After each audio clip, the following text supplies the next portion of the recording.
tapak menuju pertapaan Indragila. Pertapaan Indragila atau bahasa lokalnya Indrokilo ya, yang artinya adalah surga Dewa Indra.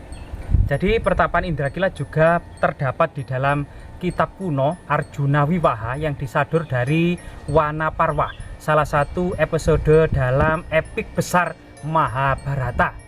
Diceritakan bahwasanya ketika hendak terjadi perang Baratayuda, para Pandawa berkumpul dan menyuruh Arjuna mencari pusaka pamungkas untuk menumpas Kurawa. Dari sinilah kemudian Arjuna melakukan pertapaan di Gunung Indragila. Mari kita telusuri seberapa besar dan seberapa megah istana Arjuna atau pertapaan Indragila ini.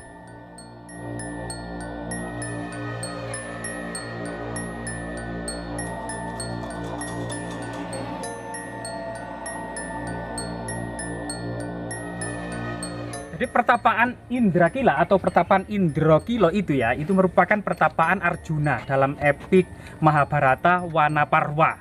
Arjuna ketika bertapa sendiri itu dikenal dengan Begawan Ciptaning atau Begawan Ciptoning ya.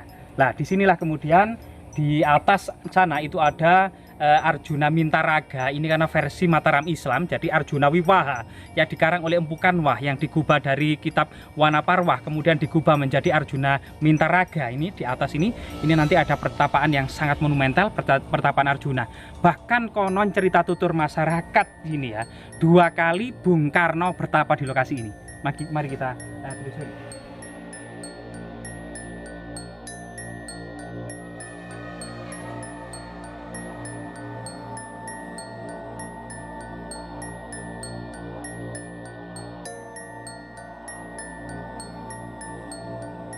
Jadi latar belakang Arjuna bertapa itu memang adalah untuk menghadapi keponakannya ya, atau menghadapi saudara sepupunya, yaitu para Kurawa. Dan disinilah memang tantangan yang cukup berat. Para Pandawa ini harus berhadapan dengan kakeknya Maharsi Bhisma, harus berhadapan dengan gurunya sendiri yaitu Maharsi Drona. Dan ini merupakan tantangan perasaan yang sangat luar biasa sekali. Namun berbagai macam perasaan-perasaan duniawi ini akan kemudian dinetralisir oleh Krishna ya. Krishna kemudian ketika Arjuna tidak tega harus berperang melawan kakeknya, harus berperang melawan gurunya dan saudara-saudara sepupunya ini, kemudian Prabu Krishna membuat sebuah uraian yang sangat menarik yang dikenal dengan Bhagavad Gita atau Bhagavad Gita atau nyanyian Krishna. Inilah yang kemudian menyadarkan Krishna agar kemudian menjadi sosok pahlawan dalam perang Baratayuda.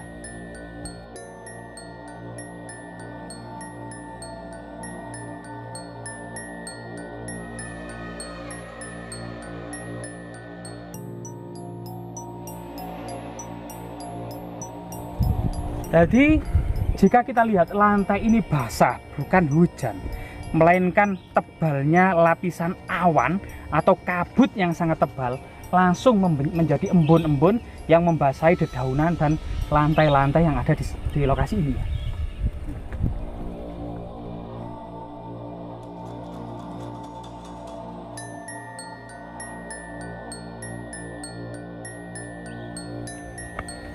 Jadi kita mencoba nanti memilih jalan yang kiri, nanti turun ke arah kanan ya. Nah ini.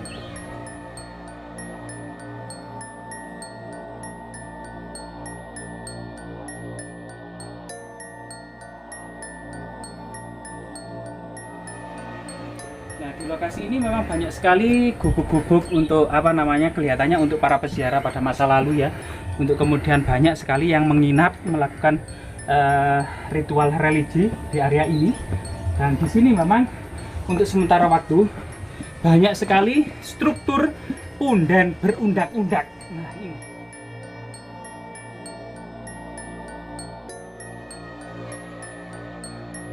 Di lokasi inilah ya. Jadi kita akan mendapati sebuah struktur percandian yang menempel di tebing.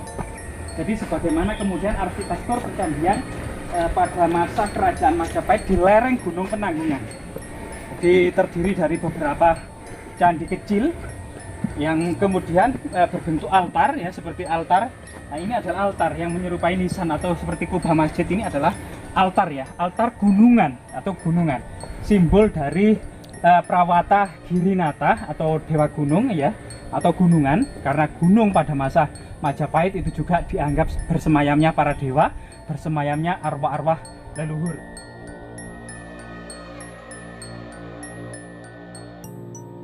Setelah kemudian beberapa candi yang menempel di tebing ini, ada sebuah gapura Wringin Lawang atau bentar ya, menaiki sebuah tebing ya yang berbentuk pundahan berundak-undak, rahayu. Nah, ini kelihatannya memang bangunan ini asli, di mana kemudian kiri kanan pipih tangga candi atau makara yang berbentuk sulur gelung ini masih begitu asli ya, begitu asli sekali.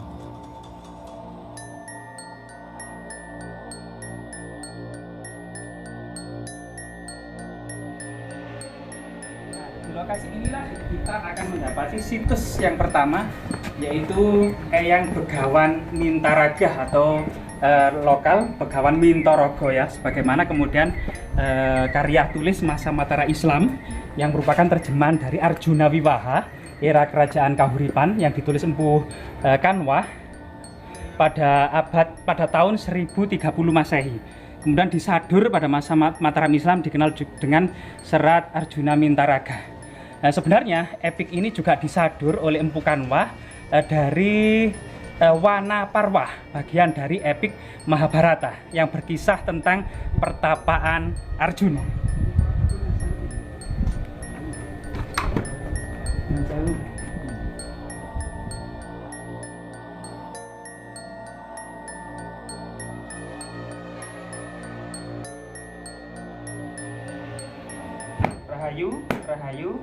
Rahayu.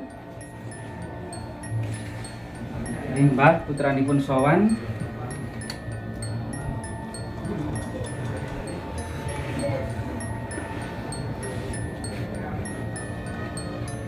Di dalam ini ada beberapa arca ya, yang kemudian juga beberapa altar pemujaan yang mengarah kepada puncak Gunung Ringgit atau kemudian yang dikenal dengan Prawata Girinata.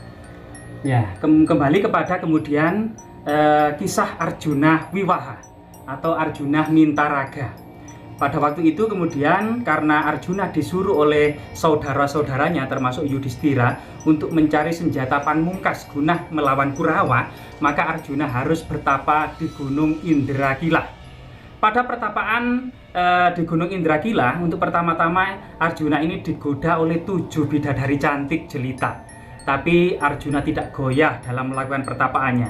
2 dari nama bidadari itu yang nanti petilasannya juga ada di atas, yang bernama Supraba atau yang dikenal dengan Dewi Suprabawati di lokasi ini, dan Dewi Tilotama. Ini merupakan 2 bidadari tercantik dari 7 bidadari lainnya.